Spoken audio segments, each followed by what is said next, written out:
Hello students, welcome to my channel CBSE guide.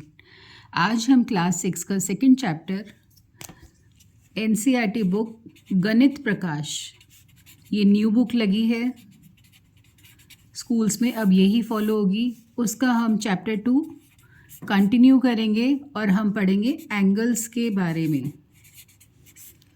Angles कैसे बनते हैं, कैसे दिखते हैं, कौन सा बड़ा होता है, कौन सा छोटा होता है, किसको हम क्या बोलते हैं, तो सब कुछ हम जानेंगे एंगल्स के बारे में। और हमने पॉइंट, लाइन सेगमेंट, लाइन, रे, ये सब हम ऑलरेडी लास्ट वीडियो में हम कवर अप कर चुके हैं। तो जिसने नहीं देखा है तो उसका लिंक मैं डिस्क्रिप्शन बॉक्स में डाल दूँगी, वो आप देख सकते हैं। तो आप इस वीडियो को बिल्कुल भी स्किप करके मत देखना, क्योंकि अगर आप स्किप करोगे तो आपको समझ नहीं आएगा। तो बहुत इजी वे में आपको समझाते हुए विद टिप्स एंड ट्रिक्स मैं आपको बताऊंगी कि एंगल कैसे हमें ढूंढना होता है और क्या होता है। तो चलिए स्टार्ट करते हैं। एंगल्स, ये मेरे पास यहाँ पर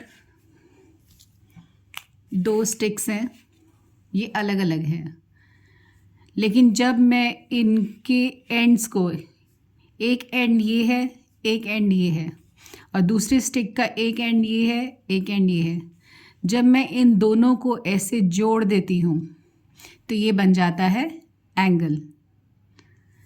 जब मैं 2 लाइंस को, लाइंस नहीं कहूँगी मैं, इनको कहूँगी रेज, ये एक हो गया मेरा स्टार्टिंग पॉइंट, ये स्टार्टिंग पॉइंट हो गया, और जहाँ ये एक एरो होता है, तो जहाँ पॉइंट है और एरो है तो मैं इसको बोलती हूँ रे, हम इसको रे बोलते हैं। और ये दूसरी रे है, एक रे ये है, एक रे ये है। जब मैं इन दोनों को एक पॉइंट से जोड़ देती हूँ तो मेरा क्या बनता है, एंगल, जिसको मैं इस गोल से मार्क करती हूँ। एंगल हमेशा हमें इस मार्क से शो करना होता है। तो एंगल का मतलब क्या समझ में आया? 2 रेज, 2 रेज, देखिए यहाँ पे 2 रेज हैं, एक ये फर्स्ट रे ये है, ये सेकंड रे है, विद 1 कॉमन starting point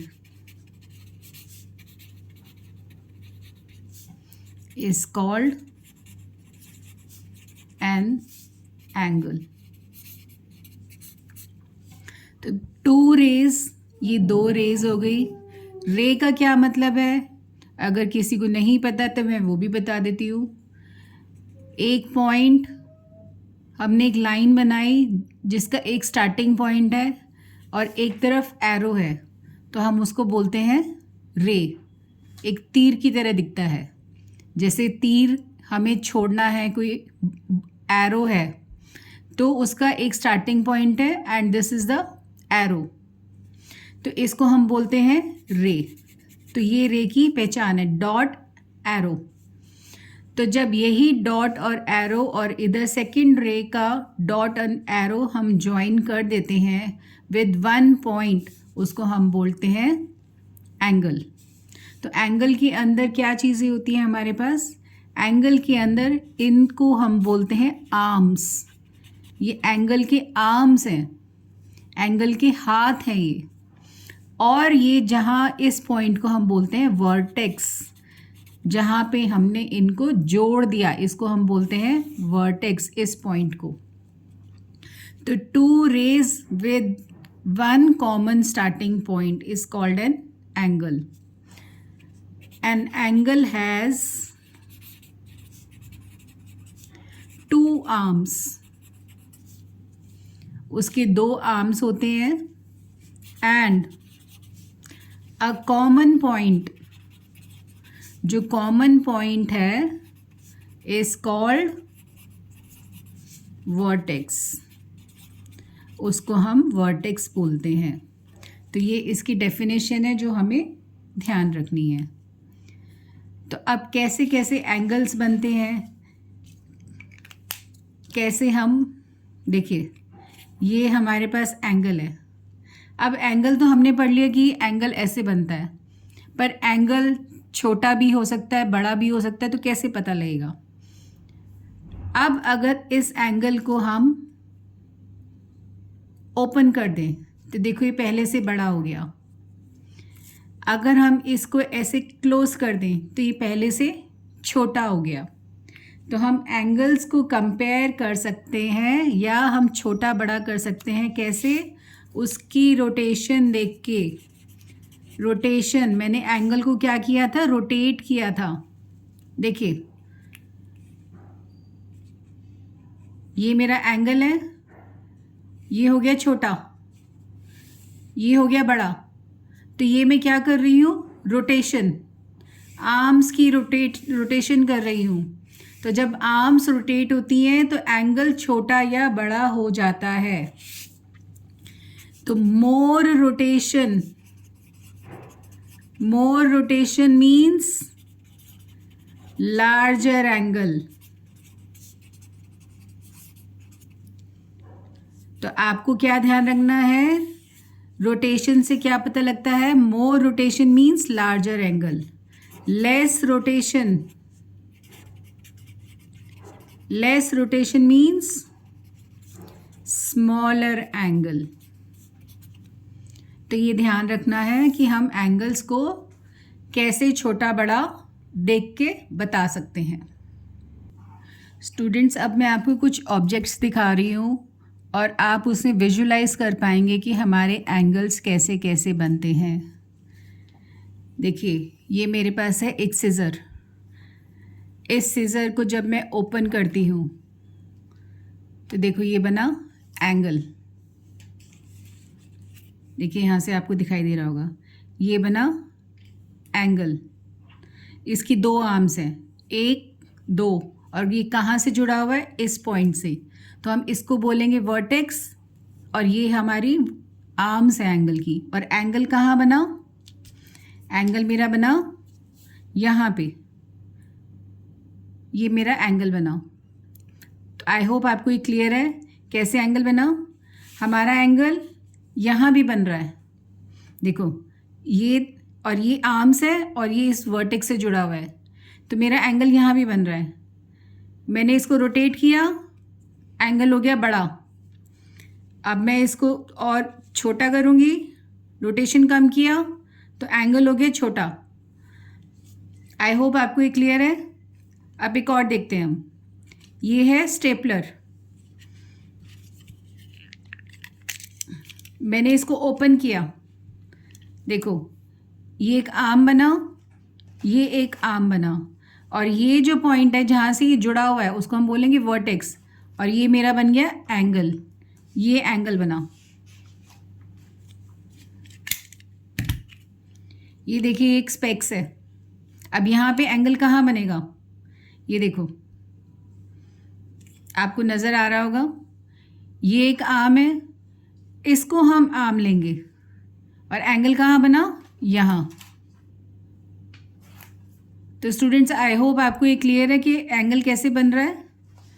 एक और देखो, मेरे पास एक ऑब्जेक्ट है, मैंने इसको ओपन किया, देखो ये एक आर्म है, ये एक आर्म है, और ये एंगल। मोर रोटेशन, देखो एंगल बड़ा हो गया। लेस रोटेशन, एंगल छोटा हो गया। एंगल ये है मेरा, आपको दिख रहा होगा एंगल ये है, और ये मेरा वर्टेक्स है। तो डोर्स, जो हमारे घर के अंदर डोर्स लगे होते हैं, आप देखिए ऐसे ओपन करते हैं, तो जो उसका ऊपर का पार्ट है, ये ऊपर का पार्ट, ये इसकी आर्म्स होती हैं, और हम इस डोर में से जब अंदर आते हैं तो ये यहाँ हमारा एंगल बन रहा है। तो हमारे घर के डोर्स में भी एंगल बनता है। तो एंगल्स बहुत जगह बनते हैं, मैंने आपको फिगर्स बताई हैं। बुक आप ओपन करते हैं उसमें भी एंगल बनता है। तो मैंने आपको काफ़ी सारी फिगर्स बताई हैं जहाँ पे आप एंगल विजुलाइज कर सकते हो। अब हम चलते हैं पेज नंबर 19 के क्वेश्चंस की तरफ। यहाँ पे हमें एक बाईसाइकिल दी हुई है और बाईसाइकिल के अंदर हमें इस टाइप से ब्लैक लाइंस बनी हुई हैं। इसको लिखा है ए, इसको लिखा है बी, इसको लिखा है डी, इसको लिखा है सी। स्टूडेंट्स मैं अच्छा एक आपको एंगल का नाम बताना भूल गई, हम उसको कैसे लिखते हैं। अगर हमारा एंगल ऐसे है तो हम इसको ए बी सी मार्क करेंगे और हम इस एंगल को लिखेंगे angle A B C. Angle A B C क्यों लिखा? हम इसको किसी और ऑर्डर में भी लिख सकते हैं, लेकिन जहाँ एंगल बन रहा है वो बी पे बन रहा है और वो हमेशा सेंटर में होना चाहिए। जहाँ एंगल बनता है वो लेटर हमेशा सेंटर में होना चाहिए। हम इसको एंगल सी बी ए भी लिख सकते हैं, ए बी सी भी लिख सकते हैं, दोनों लिख सकते हैं, दोनों करेक्ट हैं। बट आपको क्या चेक करना है? बी जहाँ एंगल बन रहा है वो हमेशा सेंटर में होना चाहिए। And we have to use capital letters A B C P Q R L M N order में हम कुछ भी यूज़ कर सकते हैं। हमारे पास 26 अल्फ़ाबेट्स होते हैं, उसमें से आप कुछ भी यूज़ कर सकते हो, बट जो एंगल जहाँ बन रहा है वो लेटर हमेशा सेंटर में रखना है। बस ये चीज़ आपको ध्यान रखनी है। तो अभी क्वेश्चन नंबर 1 पे आते हैं। इसमें हमें बताना है ड्रॉ द रेज। इसमें पूछा है can you find the angles in the given pictures. तो यस, देखो ये एक दो एंगल की आर्म है, तो ये एक एंगल है, ठीक है। देखो ये एक एंगल बन रहा है और ये भी तो एंगल की आर्म है, ये भी तो एंगल बन रहा है। तो हमारे पास यहाँ पे कितने एंगल बन रहे हैं? 2। और इसका नाम हम क्या बता सकते हैं? इस एंगल का नाम क्या होगा? यहाँ सेंटर पे देखो क्या है? डी। कहाँ से स्टार्ट हो रहा है? ए, फिर डी पे गए और फिर हम बी पे चले गए। तो इस रेड वाले एंगल का नाम हो गया ए डी बी। अब हम इस पर्पल का नाम लिख लेते हैं। तो देखो डी तो हमारा सेंटर में आएगा, इसकी एक आर्म है बी और इसकी दूसरी आर्म है सी। तो ये हमारा एंगल हो गया। तो आई होप आपको ये समझ में आ गया। अब इसमें पूछ रहा है ड्रॉ द रेज। तो रेज ये बनी हुई है forming any one of the angles and name the vertex of the angle. तो यहाँ पे वर्टेक्स क्या होगा? ये एंगल कहाँ से जुड़ा हुआ है? डी से जुड़ा हुआ है, यहाँ से जुड़ा हुआ है। देखो कैसे जुड़ा हुआ है, ये यहाँ जुड़ा हुआ है। आपको इससे विजुलाइज हो रहा होगा, ये यहाँ जुड़ा हुआ है और दूसरा वाला भी यहाँ जुड़ा हुआ है डी पे। तो वर्टेक्स हो गया डी। अब नेक्स्ट जो हमें फिगर दी हुई है वो है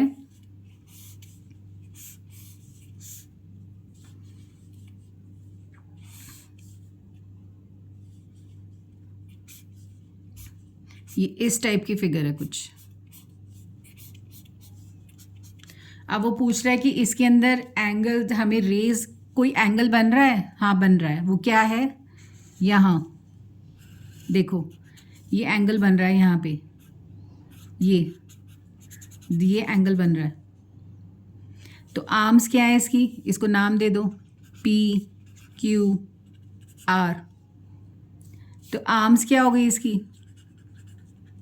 आर्म्स हो गई P Q and Q R. और ये रे हैं तो हम ऐसे लिखेंगे डॉट एंड एरो।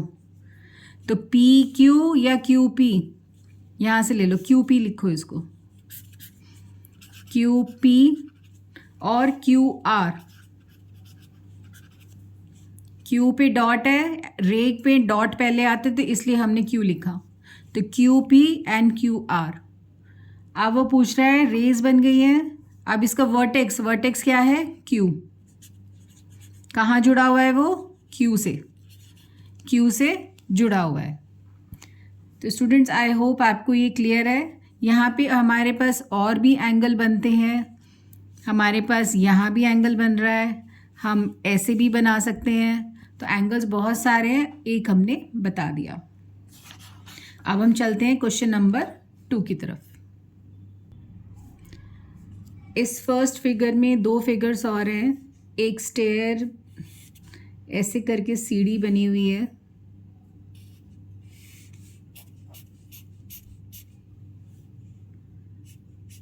हमें यहाँ बताना है कौन सा एंगल बन रहा है। तो क्या एंगल बन रहा है? तो हाँ एंगल बन रहा है, वो है ये। इसको हम x, y और z भी लिख सकते हैं। और एंगल बन रहा है ये, देखिए ये एंगल बन रहा है। तो इसकी आर्म्स क्या होंगी? जो वो ये डॉट है, तो yx yz ये हो गया। और इसका वर्टेक्स क्या होगा? ये y से जुड़ा हुआ है तो वर्टेक्स y हो जाएगा। अब एक फिगर और है,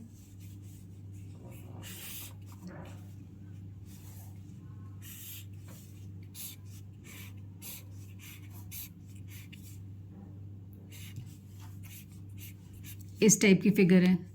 तो क्या यहाँ एंगल बन रहा है? यस, देखिए ये और ये, यहाँ एंगल बन रहा है। तो ये तो मैंने एक ही बताया, यहाँ पे और भी एंगल्स बन रहे हैं। इधर भी बनता है, इधर भी बन रहा है। तो आपको कोई भी एक बताना है, तो आप इसका नाम दोबारा लिख सकते हो, ए बी सी। तो यहाँ पे इसकी आर्म्स का नाम क्या होगा? बी ए और बी सी। वर्टेक्स क्या होगा? वर्टेक्स मतलब जहाँ से जुड़ा हुआ है वो बी से जुड़े हुए हैं, दोनों आर्म्स बी पे जाके जुड़ रहे हैं, तो हो गया बी। आई होप आपको ये क्लियर है। Question number 2, draw and label an angle with arms S T and S R. तो आप कोई भी एंगल बना दो ऐसे। अब उसकी आर्म्स हैं S T and S R. तो एस टी और एस आर में देखो, यहाँ पे अगर नहीं समझ में आता तो एस दोनों में है तो वो यहाँ बीच में आएगा। जो दोनों आर्म्स का जो यहाँ पे दोनों आर्म्स है, ये एक आर्म है और ये एक आर्म है, दोनों में एस कॉमन पॉइंट है, तो कॉमन पॉइंट हमारा वर्टेक्स होगा। अब टी और आर आप किसी को भी मार्क कर सकते हो, ये हमारा बन गया एंगल। सिर्फ इतना सा करना है हमें। थर्ड क्वेश्चन है, यहाँ पे एक फिगर दी हुई है हमें,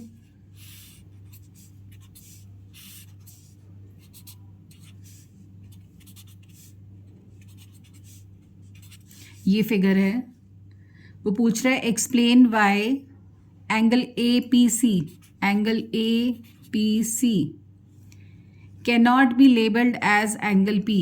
हम ए पी सी को एंगल पी क्यों नहीं बोल सकते? अच्छा, मैं आपको एक चीज़ और बताती हूँ। लास्ट जब हमने स्टार्टिंग में जब मैंने आपको एंगल बताया था, तो मैंने एंगल का आपको नाम लिखना सिखाया था। हम कैपिटल में लिखते हैं, जैसे इस एंगल को हम लिखते हैं टी एस आर। इस एंगल का नाम होगा टी एस आर या आर एस टी या आर एस टी। जब इस टाइप का सिंगल एंगल होता है, हम उसको एंगल एस भी बोल सकते हैं, एंगल एस सिर्फ। पर ये हम जनरली लिखते नहीं हैं, ये सिर्फ समझने के लिए हम इसको नहीं लिखते हैं एंगल एस। पर इसको एंगल एस, ये हमें पता है ये एस है क्योंकि एस सेंटर में है, इसलिए ये एंगल एस है। तो ऐसे ही इस क्वेश्चन में ये पूछ रहा है कि ए पी सी हमारा कौन सा एंगल हो गया? ये वाला। हम उसको एंगल पी क्यों नहीं बोलते? क्योंकि पी पे हमारा एक ये भी तो एंगल बन रहा है और एक ये भी बन रहा है, ए पी बी, ये भी एक एंगल है, बी पी सी ये भी एक एंगल है। तो पी पे हमारे पास 3 एंगल्स बन रहे हैं, तो इसीलिए सिर्फ APC को हम P नहीं बोल सकते। तो आई होप आपको ये क्वेश्चन समझ में आ गया कि हम एंगल APC को P क्यों नहीं बोल रहे, because there are 2 more angles on angle P। 2 angle और बन रहे हैं। अगर सिर्फ एंगल APC एक सिंगल एंगल होता तो हम उसको एंगल P बोल सकते थे, पर एक ही P पे 3 एंगल हो गए, इसलिए हम इसको एंगल P नहीं बोलेंगे। आई होप आपको ये क्लियर है। अब है क्वेश्चन नंबर 4। एक फिगर है,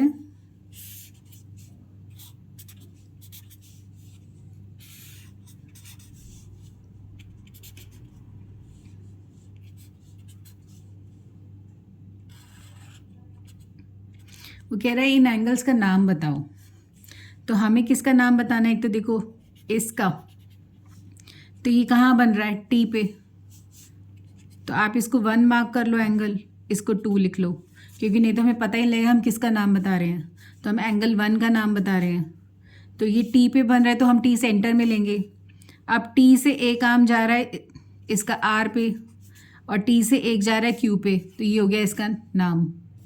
अब 2 का नाम देखो, 2 कहाँ बन रहा है, टी पे, तो टी सेंटर में आएगा। अब देखो यहाँ से 2 का ये एंगल, यहाँ ये जा रहा है आर पे, और इधर ये यहाँ एंगल जो ख़त्म हो रहा है ये जा रहा है पी पे, तो ये इसका नाम हो गया। है ना इजी। क्या किया हमने, पहले देखा सेंटर पे बन रहा है। अब ये जो कर्व है हमें ये देखना है, ये यहाँ से स्टार्ट हुआ, यहाँ ख़त्म हुआ, ये जो स्टार्ट हो रहा है इसको आगे ले जाओ, तो ये आर आ गया, जहाँ ख़त्म हो रहा है उसको आगे ले जाओ तो पी आ गया। तो इस तरह से हम नाम लिख लेते हैं। नेक्स्ट क्वेश्चन है question number 5। Mark any 3 points on your paper that are not on the line. ये मार्क कर दिए 3 पॉइंट्स जो लाइन पे नहीं है, एक ही लाइन में नहीं होनी चाहिए। लेबल देम एज ABC, ये कर दिया mark. Draw all possible lines going through pair of these.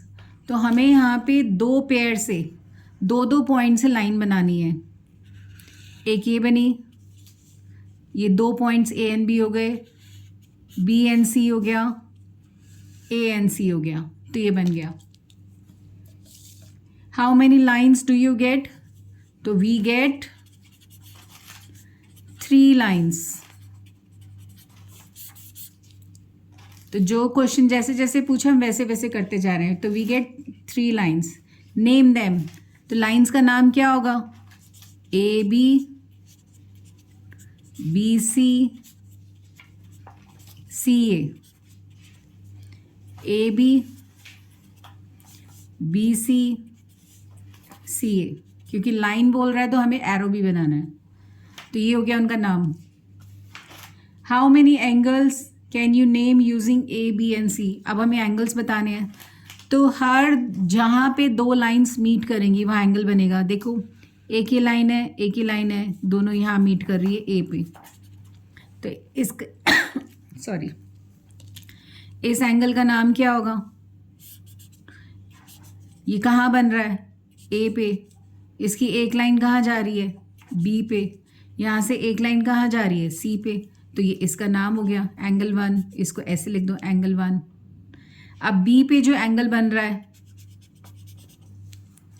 इसको 2 मार्क कर लो, तो एंगल 2 का नाम क्या होगा, ये कहाँ बना, B पे, हम उसको सेंटर में रखेंगे।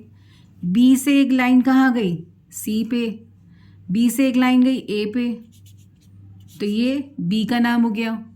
अब एक एंगल बना हमारा C पे, इसको 3 मार्क कर दो, तो एंगल 3 का नाम क्या होगा, कहाँ बन रहा है, C पे, C से गए हम B पे, C से गए हम A पे, तो ये हो गया एंगल 3 का नाम। तो उसने जो क्वेश्चन में पूछा है how many angles can you name using ABC? 3 angles आ गए. राइट देम डाउन, हमने लिख दिया. And mark each of them with a curve. वो हमने मार्क कर दिया, ये कर्व्स बना के ऐसे मार्क करना है, ये मार्क करके दिखाना है. तो ये है हमारा कंप्लीट क्वेश्चन. अब हम चलते हैं क्वेश्चन नंबर 6 की तरफ. क्वेश्चन नंबर 6 है, mark any 4 points on your paper so that no 3 of them are on 1 line. तो हमें 4 पॉइंट्स मार्क करने हैं ताकि एक ही लाइन में ना हो. Label them as ABCD. ABCD. Draw all possible lines going through pair of these points. तो हमें सेम चीज़ करनी है, 2 पॉइंट से हमें एक लाइन बनानी है.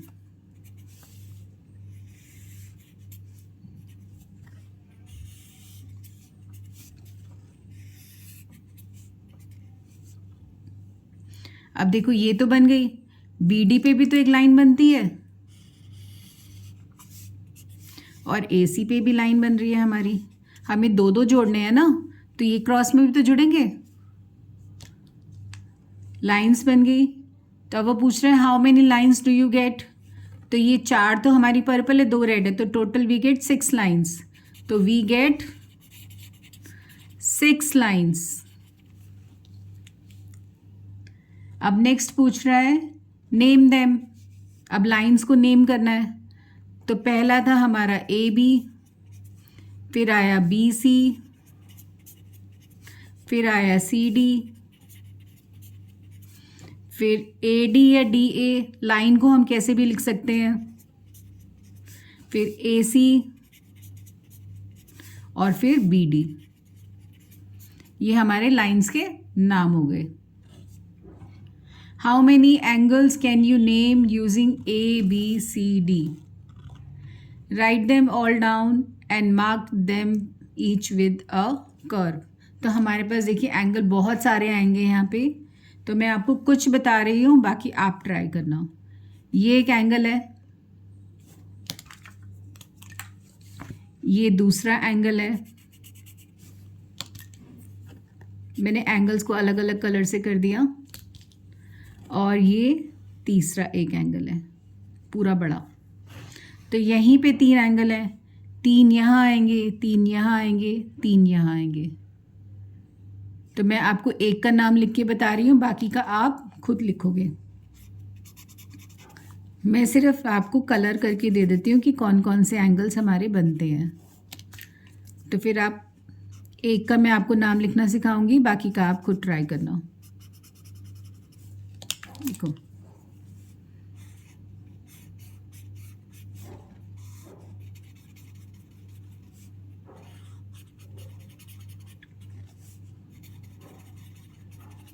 है ना. तो हमारे पास 3 आ गई. तो पहले हम लिखेंगे रेड वाले का नाम. हम D पे यहाँ पे रेड का नाम लिख रहे हैं. तो D पे एंगल बन रहा है मेरा. ये देखो, ये एक कर्व जा रहा है C पे, यहाँ ख़त्म हुआ, एक जा रहा है B पे. तो एंगल हो जाएगा BDC. अब ग्रीन का नाम लिखते हैं हम. ग्रीन का ये D पे बन रहा है. D से एक जा रहा है यहाँ, ये जो कर्व है एक जा रहा है B पे और एक जा रहा है A पे. तो ये एक एंगल हो गया. अब पर्पल देखो, पर्पल भी D पे बन रहा है, तो D सेंटर में आएगा. जहाँ बन रहा है वो हमेशा सेंटर में आएगा. अब ये देखो, ये जो कर्व है एक जा रहा है C पे और एक जा रहा है A पे. अगर मैं इस कर्व को देखूँ तो ये C पे भी जा रहा है और D पे भी आ रहा है, पर D तो हम लिख चुके हैं, तो ये C पे ही जाएगा. तो ये एक एंगल का नाम हो गया. तो आपको आई होप समझ में आ गया. ये मैंने सारे D के लिखे हैं.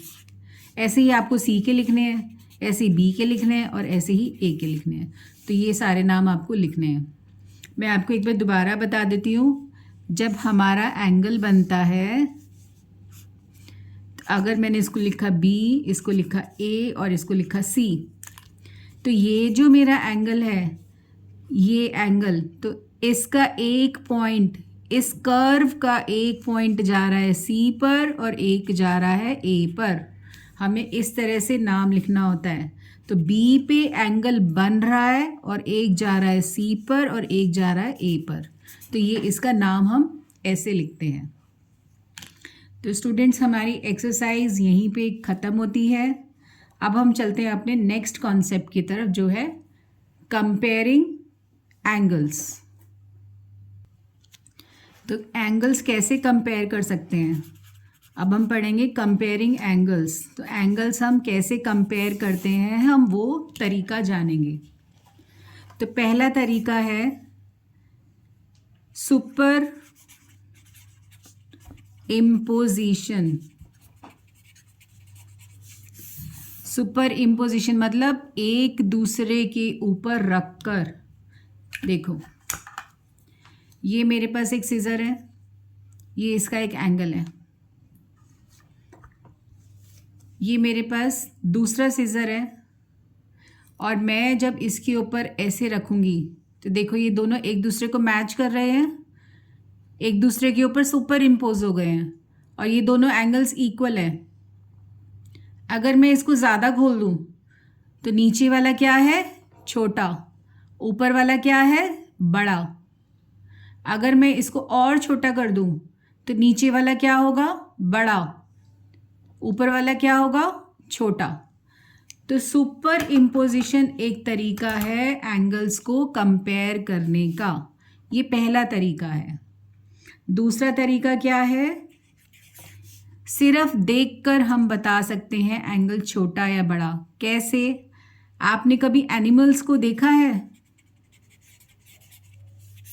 एनिमल्स को देखा है, वो जब अपना मुंह खोलते हैं तो ये हमारे पास एक फिश है, तो आपने देखा है ये माउथ, ये भी तो एंगल है यहाँ पे। आपने स्नेक देखा है, ये देखो ये एंगल बन गया। आपने क्रोकोडाइल देखा है,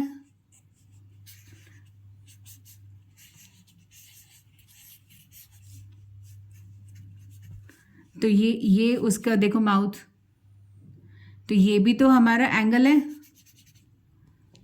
ये इसकी आर्म्स हो गई एंगल की, ये यहाँ से जुड़ा हुआ है। तो इस तरह से हम एंगल्स देख सकते हैं। और सुपर इम्पोजिशन के अंदर हमारे पास क्या होता है, हमारी आर्म्स और वर्टेक्स ओवरलैप हो जाते हैं, दे ओवरलैप ईच अदर। आर्म्स के साथ आर्म्स मिल जाती है, वर्टेक्स के साथ वर्टेक्स मिल जाता है। तो ये है हमारा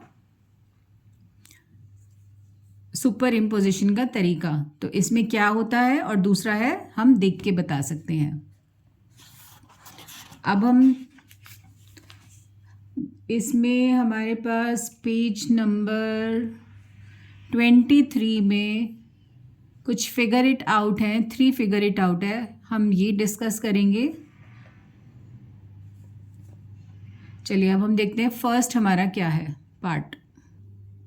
हमारे पास जो क्वेश्चन नंबर 1 है, figure it out, page number 23, तो उसमें है fold a rectangular sheet of paper. ये एक पेपर है, वो कह रहा है इसको फोल्ड करना है। Draw a line among the fold created. वहाँ पे पेपर में हमें दिया हुआ है कि हमें इस तरह से फोल्ड करना है, यहाँ पे ऐसे ऐसे क्रॉस, ऐसे फोल्ड करेंगे ऐसे आ जाएगा। ये आपको दिखाई दे रही होगी ये लाइन, इस तरह से फोल्ड करना है। तो ये फोल्ड करने के बाद यहाँ पे हमारे पास कुछ एंगल्स आएंगे, 1 2 3 4। मेक डिफरेंट एंगल्स वो आ गए हैं एंड कंपेयर द एंगल्स। हमें बताना है यहाँ पे which is the largest and which is the smallest angle. तो यहाँ पे आप देखो, यहाँ पे 1 आ रहा है। 1 जब हमारा ऐसे होता है, एक एंगल ऐसे होगा और एक ऐसे होगा, तो this will be the smaller and this is the larger. तो आप देखो 1 हमारा ऐसा बन रहा है, ये 1 है। 2 कैसा बन रहा है, 2 ऐसा बन रहा है। तो 1 और 2 में हमारा 1 जो है लार्जर होगा और 2 स्मॉलेस्ट होगा। ऐसे ही 3 और 4 के अंदर देखो 3 हमारा ऐसा बन रहा है और 4 ऐसा बन रहा है। तो हम देख के बता सकते हैं इसका मुंह कम खुला है, इसका ज़्यादा खुला है। अगर हम क्रोकोडाइल करें तो ये ज़्यादा बड़ा मुंह खोल रखा है और इसने कम बड़ा, तो ये स्मॉलेस्ट है और ये लार्जेस्ट है। क्वेश्चन नंबर 2 है, एक फिगर बनी हुई है।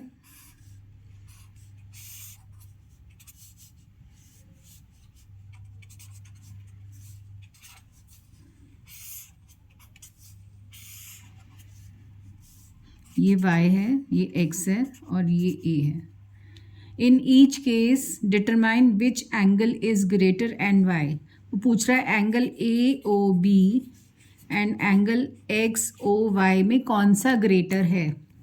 तो AOB वो ये वाला हो गया, XOY ये वाला हो गया। तो आप देखो this one is greater and this is smaller. Next is angle AOB and angle XOB। और इसमें ग्रेटर स्मॉलर क्यों है, क्योंकि इनकी आर्म्स, इसकी आर्म्स जो है वो छोटा एंगल बना रही है और ये बड़ा। अब AOB हमारा यही है और अब देखो XOB तो ये वाला हो गया। तो AOB तो सबसे बड़ा है, तो ये हो गया हमारा ग्रेटर और ये स्मॉलर। नेक्स्ट जो है वो है angle XOB and angle XOC। तो XOB तो हमारा ये वाला हो गया, XOB ये वाला हो गया, XOC वो भी तो यही है, वो भी तो यही है। B और C एक ही लाइन पे है, तो XOC भी तो यही है। तो दे आर इक्वल, तो there is no smaller and no greater. तो आपने कैसे डिसाइड किए greater and smaller? By visualising और बाय सुपर इम्पोजिशन। हम एक दूसरे के ऊपर रख के देख सकते हैं। क्वेश्चन नंबर 3 है, अब अगेन एक फिगर है।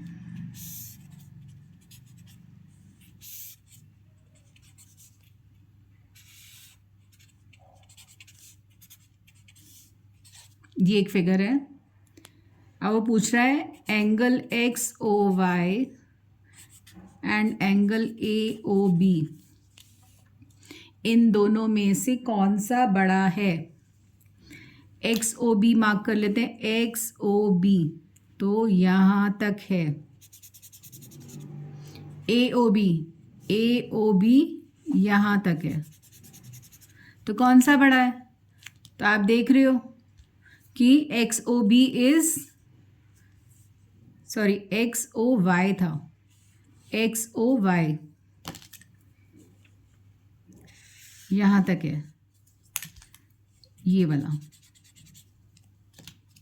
और AOB तो इसके अंदर हम नहीं बता पाएंगे देखकर कि कौन सा बड़ा है। तो we can not find which one is greater.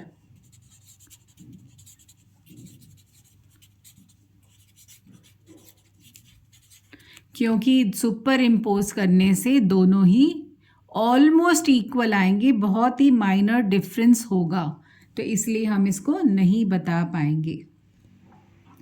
तो स्टूडेंट्स, इस पेज नंबर 23 तक हमारे सारे क्वेश्चंस और कॉन्सेप्ट ख़त्म होते हैं। तो आपको मैंने एंगल्स पढ़ना, लिखना, ढूंढना बता दिया, कैसे हम एंगल्स ढूंढते हैं। तो आप इसकी प्रैक्टिस करना, और आपको वीडियो अच्छा लगा हो तो please like, share and subscribe and write your doubts in the comment box.